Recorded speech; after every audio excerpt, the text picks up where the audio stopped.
행복한 안식일입니다. 우리 교회를 찾아주신 모든 분들을 진심으로 환영합니다. 우리 먼저 이 문건우 청년, 만나서 반갑습니다. 함께 예배하게 된 거 기쁘게 생각합니다. 또 우리 데니스 장로님, 베벌리 또 다시 함께 예배한 거 또한 기쁘게 생각합니다. 그리고 또 우리 지희 집사님, 우리 지인분께서 함께 오셨습니다. 우리 스테파니, 그렇죠? 그리고 우리 백은혜 성도님, 반갑습니다. 함께 예배한 것 기쁘게 생각합니다. 우리 AJ 패밀리, good to see you again. 우리 함께 예배한 거 또한 감사합니다. 우리 지난주에 박영규 목사님께서 우리 신앙의 그 경건, 그 개혁에 대해서 함께 말씀을 주셨습니다. 한 주 동안 여러분의 신앙을 개혁하시는 일에 힘써 오셨는지 이 시간 예배를 통해서 다시 확인하면 좋겠습니다. 지난주 저는 애쉬빌 상록원 교회를 다녀왔습니다. 혹시 여기 있던 클리커가 어디 갔는지 알 수 있겠습니까?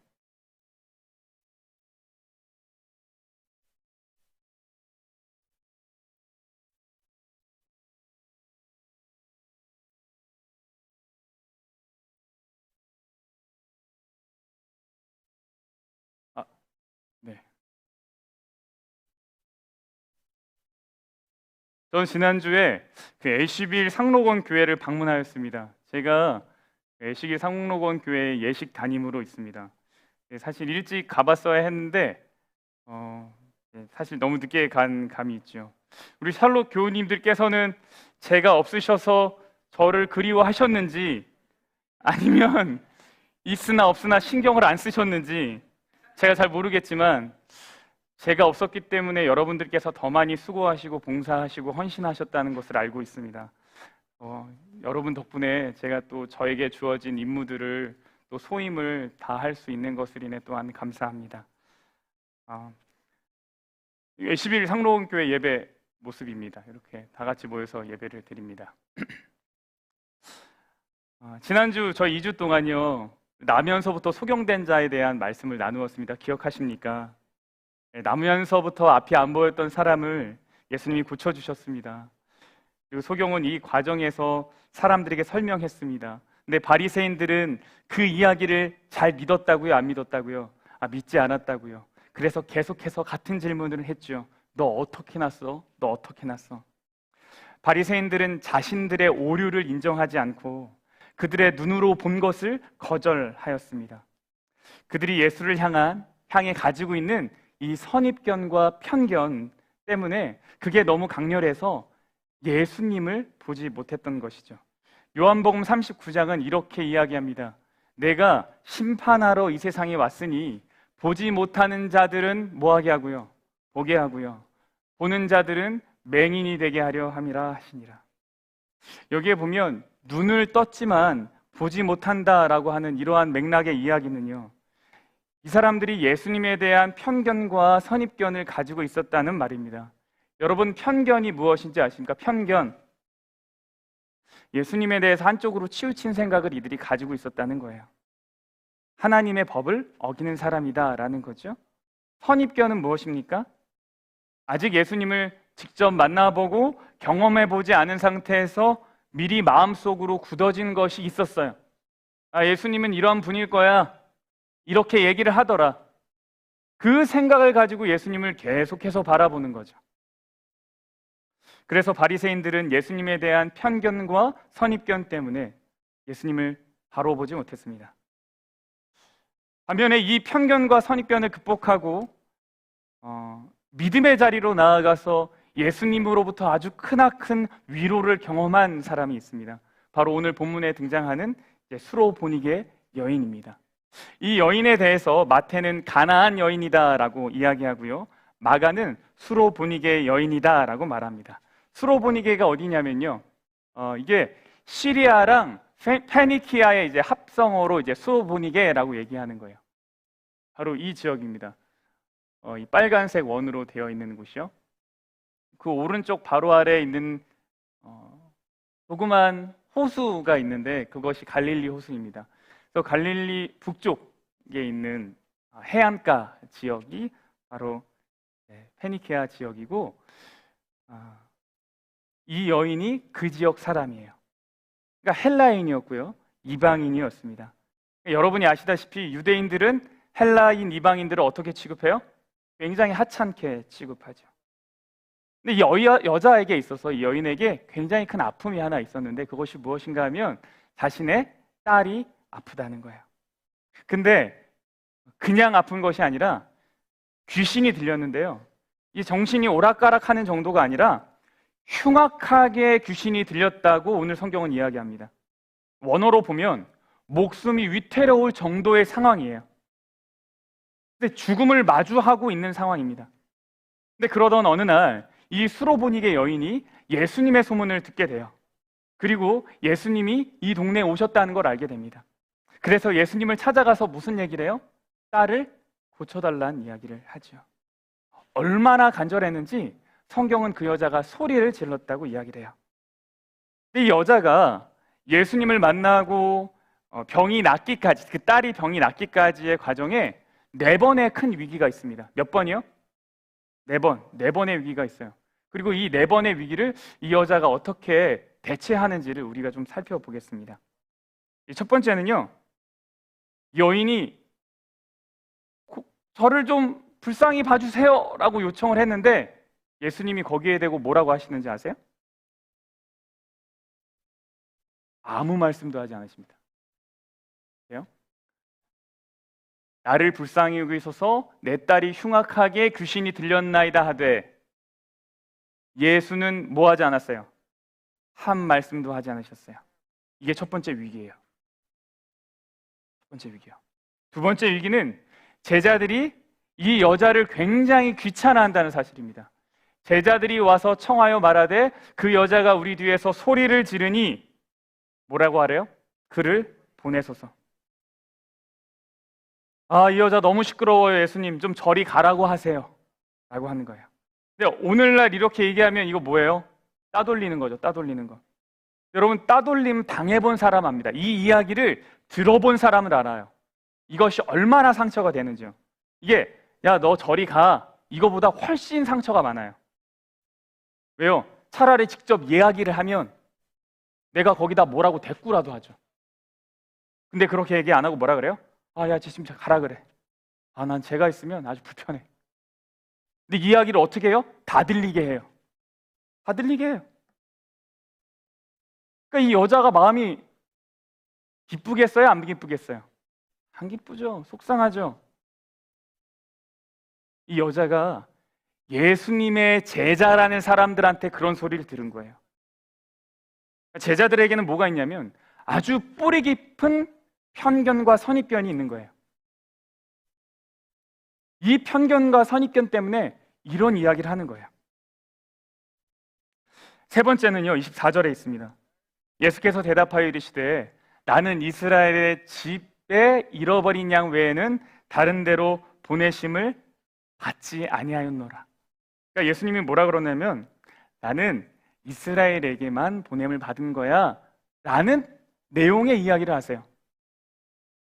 그랬더니 이 여자가 뭐라 그러냐면, 여기에 뭐라고 반응하냐면 그래요? 그럼 난 돌아가야지 라고 하는 것이 아니라 절을 하면서 뭐라 그러냐면 주님, 저를 좀 도와주세요 라고 이야기를 해요. 이야기가 무슨 얘기인 줄 아세요? 예수님, 저도 양 되면 안 돼요? 이야기예요. 나는 이스라엘에 잃어버린 양 외에는 보냄을 받지 않았다. 그랬더니 여자가 뭐라고 하냐면 그러면 저도 양 되고 싶어요 이 얘기죠. 또 한 번의 위기가 나오는데요, 15장 26절입니다. 예수께서 이르시되 자녀의 떡을 취하여 개들에게 던짐이 마땅하지 아니하니라. 그러니까 지금 이 여자를 향해서, 이방 사람들을 향해서 예수님이 무슨 취급을 하냐면 개 취급을 하는 거예요. 개 취급. 개들한테는 떡 안 준다 이 얘기죠. 빵 안 준다 이 얘기예요. 이 정도 이야기 들었으면 예수님에게 갈 수 있겠어요, 없겠어요? 저 같으면 안 갑니다. 내가 지금 양 한 번 됐으면 됐지. 안 간다고요. 근데 이 여자가요, 뭐라 그래요? 27절에 주여 올소이다마는 개들도 주인의 상에서 떨어지는 부스러기를 먹나이다. 그래요. 오늘날과 비슷하게 당시 사람들이요, 이 빵을 먹을 때 우리는 떡이라고 얘기하지만 그 사람들은 뭐예요? 빵이죠, 빵. 빵을 먹을 때 이제 손으로 찢어 먹습니다. 빵을 손으로 찢어 먹으면 어떻게 해요? 부스러기가 이렇게 떨어져요. 그러면 그 부스러기들을 개들이 먹었다는 거죠. 그 부스러기라도 이 여인은 뭐라는 거예요? 갖길 원했다는 거예요. 그러니까 이 여자는요, 기꺼이 뭐가 되길 원한 거예요? 개가 되길 원한 거예요.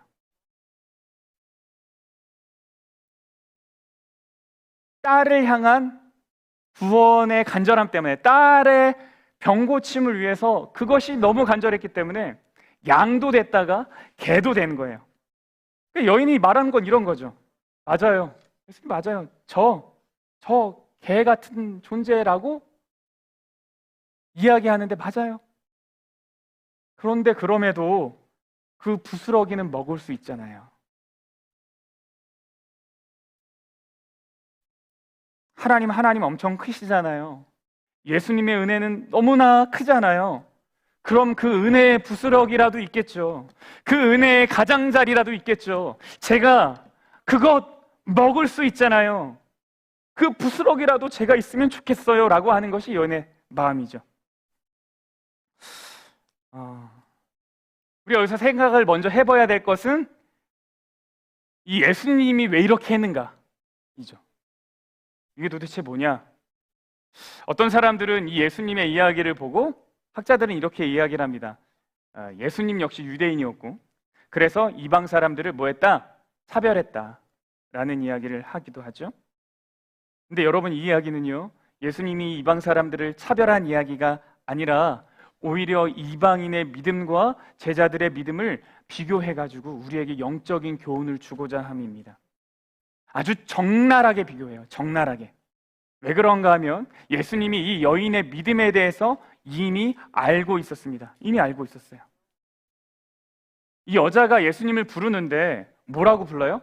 의원님이라고 부르지 않아요. 혹은 랍비님이라고 부르지 않아요. 뭐라고 불러요? 다윗의 자손이요 라고 부릅니다. 다윗의 자손이요. 그런데 그냥 다윗의 자손이 아니에요. 주 다윗의 자손이요예요. 주 다윗의 자손이요. 이방 여인이요, 예수님을 뭐라고 얘기하냐면 주 다윗의 자손이요 라고 얘기해요. 이 말은 이 여인은 예수님이 다윗의 자손으로부터 나오는 메시아라는 것에 대해서 알고 있었다라는 거예요. 지금 우리의 유일한 희망은 이분이라는 것을 알고 있었다라는 거예요. 또 한 가지는요, 27절, 28절에 나오는데요, 28절에 예수님이 이 여인의 이야기를 듣고 이렇게 얘기하세요. 여자여, 너의 믿음이 어떻게 된다고요? 크도다, 크도다, 크도다. 근데 마가복음 7장 9절의 이야기를 똑같이 하는데 거기서는 뭐라고 표현하냐면 여인이 이 이야기를 했으니, 이 말을 하였으니 돌아가라. 귀신이 내 딸에게서 나왔다. 그러니까 여인이 한 말, 어떤 말이요? 개들도 제 주인의 상에서 떨어지는 부스러기를 먹나이다. 이 말 때문에, 이 말을 듣자마자 예수님이 그래 하셨다는 거예요. 그러니까 예수님은요, 이 여인이 이러한 이야기를 하시길 기다리셨던 거죠. 그래서 예수님은 이 여인의 요청에 응답하실 것을 계획하셨고 그 여인이 믿음을 활용하여서 이 고백을 하시기를 기다리셨다는 겁니다. 참 믿음이 무엇인지를 이제 우리가 좀 살펴보게 되는 거죠. 여러분, 우리의 질문은 이것이에요. 어떻게 이 여인이 그 모진 소리를 들었으면서도 멈추지 않고 계속해서 요청을 했을까라는 거죠. 어떻게 유대인들이 가지고 있는, 그때 세상 사람들이 가지고 있는 편견과 선입견을 극복하여 나갔는가라는 거예요. 첫 번째는 그녀가 가진 사랑 때문이에요. 누구를 향한 사랑이요? 딸을 향한 사랑이요. 딸을 향한 사랑. 여인이요, 예수님에게 뭐라 그러냐면 나를 불쌍히 여겨달라 그래요. 나를 불쌍히 여겨달라고요. 여러분, 귀신은 누가 들렸어요? 딸이 들렸어요. 그러면 딸이 불쌍하죠. 왜 내가 불쌍합니까? 뭐 이런 얘기예요? 내가 귀신 들린 딸 데리고 있었더니 너무 피곤해. 그러니까 나를 좀 불쌍히 여겨주세요. 이런 얘기예요? 아니, 그런 얘기 아니에요. 지금 귀신 들린 딸이나 나나 뭐 한 거예요? 똑같은 거예요. 딸이 귀신 들린 게 내가 귀신 들린 거랑 똑같은 거예요. 딸을 향한 이 아픔 때문에 예수님께 계속 나아가요. 뭐가 상관이 없는 거예요? 편견, 선입견 이런 거 상관없어요. 뭐 때문에요? 사랑 때문에요. 사랑이 있으면 이거 다 뚫고 나갈 수 있어요. 여러분, 세상 사람들이요, 모든 사람들이 두 마리의 개를 키운다 그래요? 그게 무슨 개인 줄 아십니까? 여러분 지금 다 키우고 계세요. 무슨 개인 줄 아세요? 편견이라는 개랑 선입견이라는 개예요. 무슨 얘기인지 아시겠습니까? 보통 우리가 개를 한자로 표현하면 개견자를 쓰죠. 여러분, 편견이라는 개를 키우시고 여러분 선입견이라는 개를 키우고 계세요. 저도 그래요. 그런데 여러분, 이것 때문에요, 우리는 삶의 변화를 경험할 수 있는 너무 중요한 기회를 놓치고 있어요. 이것 때문에요, 우리의 관계는 회복되지 않고 있어요. 근데 여인에게는요, 선입견과 편견이 없었어요. 자신이 사랑하는 그 딸 때문에요. 그 마음이 너무 가득해서요, 편견과 선입견이 끼어들 틈이 없는 거예요. 여러분, 유대인들은 이방인에 대한 편견과 선입견을 가지고 있었죠. 이방인은 우상 숭배를 한다는 거예요. 다 부정하다는 것이요. 하나님의 은혜를 받을 자격이 없다는 것이요. 구원은 그들과 거리가 멀다는 것이요. 이것이 그들이 가지고 있는 편견과 선입견이에요. 이방인들은 없었을까요? 이방인들도 유대인에 대한 편견과 선입견이 있었죠. 유대인은 이방인을 좋아하지 않는다는 거예요. 유대인들에게만 하나님의 은혜가 주어질 것이라는 것이요. 다 각자 편견과 선입견이 있어요. 여러분, 이 여인의 모습을 보십시오. 우리가 언제 믿음이 자랍니까? 언제 믿음이 자라요? 이 편견과 선입견이 걷어졌을 때예요. 여러분, 우리 교회를 향한 편견과 선입견이 있습니까? 있어요. 제가 군대에 있을 때인데요, 일주일에 한 번씩 일요일에는 종교 행사를 가야 돼요. 자, 너 이번 주 어디 종교 행사 갈 거야? 물어본다고요? 그러면 저는 어디를 갔을까요? 기독교를 갔죠. 그래서 기독교 종교 행사를 일요일에 갔습니다. 근데 그곳에 제가 재림교인이라는 걸 아는 친구가 있어요. 어느 날 저에게 그러더라고요. 야, 성경책 좀 줘봐. 너 들고 있는 책 좀 줘봐. 그래서 제가 읽고 있던 책을 줬어요. 그러더니 그 친구가 막 훑어보는 거예요. 그러더니 깜짝 놀라는 거예요. 왜 놀랐을까요? 내가 가지고 있는 성경이랑 똑같네? 그들이 가지고 있는 편견과 선입견이 있어요? 있어요. 이것 말고도 너무 많아요. 근데 여러분, 우리도 다른 교회를 향한 편견과 선입견이 있어요? 있어요. 확인하지 않고, 정말 그러한지 따져보지 않고, 물어보지 않고, 남들이 그런다고 하니까 다 그러는가 보다 하고 생각하고 말하는 것 있어요. 그러나 그렇게 될 때요, 우리는 더 깊은 진리를 발견할 수 있는 기회를 놓치는 거예요. 우리가 배울 수 있는 기회를 날리는 거예요. 우리는 이미 우리가 갖고 있는 생각을 넘어서요, 정말 그 안에 담겨져 있는 뜻이 뭐지? 그 안에 숨겨져 있는 의미는 뭐지? 이것을 우리가 직접 확인하고 발견하지 않으면 하나님의 사랑을 깨달을 수 없고요, 예수님이 어떤 분인가 이해할 수 있는 자리로 나아갈 수 없어요. 이것은요, 사람들과의 관계에 있어서도 마찬가지예요. 사람들과의 관계에 있어서도 마찬가지예요. 이 여인이 자존심을 다 버리고 이렇게 할 수 있었던 이유는요, 딸을 사랑해서죠. 사랑을 하는 데에는 편견과 선입견이 없어요. 그런데 우리가 편견과 선입견 때문에 우리의 관계를 회복할 수 있는 기회를 날려버려요. 그 사람 원래 그래. 그 사람 원래 그래. 여러분, 이 판단이 맞을 거예요. 여러분이 경험하신 거고 내가 경험한 거기 때문에 그 판단이 맞을 수 있어요. 그러나 그 말을 내가 하는 것을 하나님이 기뻐하시는 것인가는 생각해 봐야 돼요. 우리 안에 있는 선입견과 편견은요, 우리를 진리로 더 가깝게 이끌어가는 것이 아니고요, 우리를 고립되게 하고 세상과 사람들 간의 관계를 더 어렵게 만들고 있다는 거예요. 여러분, 우리들 속에는 보이지 않는 장벽들이 있어요. 먼저 우리의 죄로 인한 하나님과 내 사이의 장벽이 있어요. 그리고 또 어떤 장벽이 있나요? 내 안에 다른 사람들과의 장벽이 있어요. 근데 예수님이 이 땅에 오신 것, 그 장벽 무너뜨리려고 오신 거예요. 나랑 너 사이의 장벽만 무너뜨리려고 오신 거예요? 아니에요. 너희들 사이에 있는, 우리들 사이에 있는 장벽도 무너뜨리려고 오신 거예요. 주는 평화, 막힌 담을 모두 허셨네. 주는 평화, 우리의 평화. 여러분, 우리를 가로막고 있는 모든 것을 부수는 것이 믿음이에요. 그것이 믿음이에요. 그 믿음은 한 사람을 사랑하는 데서부터 시작됐어요. 예수님은 인류를 사랑하는 마음으로 벽을 허무셨어요. 여인이 자식을 사랑하는 마음 때문에 벽을 허물었어요. 여러분, 이제 우리가 세종 예식을 하러 가요. 여러분, 예수님이 유다의 발을 씻기셨어요. 유다가 이미 그럴 거를 다 알고 계셨어요. 얘는 원래 그래. 그러한 생각이 있었다면 예수님 결코 발을 씻기지 못했을 거예요. 얘는 그러한 사람이 맞지만, 그러나 뭐 하고 싶은 거냐면 그 친구 안에 있는 유다라는 사람 마음속에 있는 장벽을 허물고 싶으셔서 예수님은 뭐 하셨어요? 무릎을 꿇으셨어요. 이것이 세종 예식의 의미예요.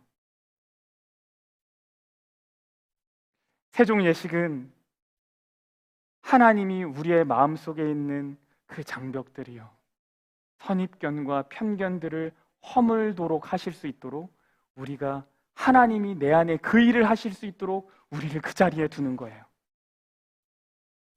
우리가 우리의 마음에 있는 담 하나 내려놓고 싶은 거예요. 저도 그러고 싶어요. 그것 때문에 힘들 때가 있어요. 참 힘들 때가 있어요. 여러분, 그게 심지어 누구한테도 있는 줄 아세요? 제 자식들한테도 있어요. 제 자식들한테도 있어요. 얘는 원래 그래. 근데 그 말 때문에 제 아이들이 상처받고 속상해하는 걸 제가 봐요.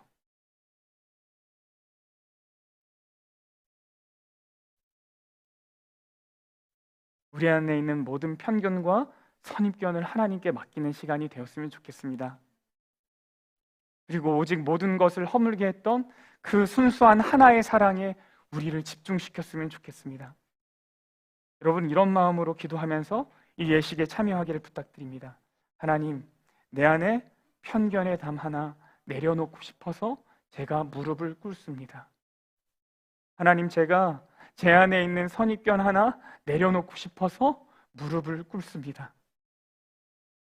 그렇게 우리의 마음이 내려지고 하나님의 순수하신 그 사랑, 순결하신 사랑에 우리의 모든 것을 의지하는 예식이 되기를 간절히 바랍니다. 여러분, 이제 우리가 세종 예식하러 가겠습니다. 우리 가기 전에 제가 잠깐 기도하겠습니다.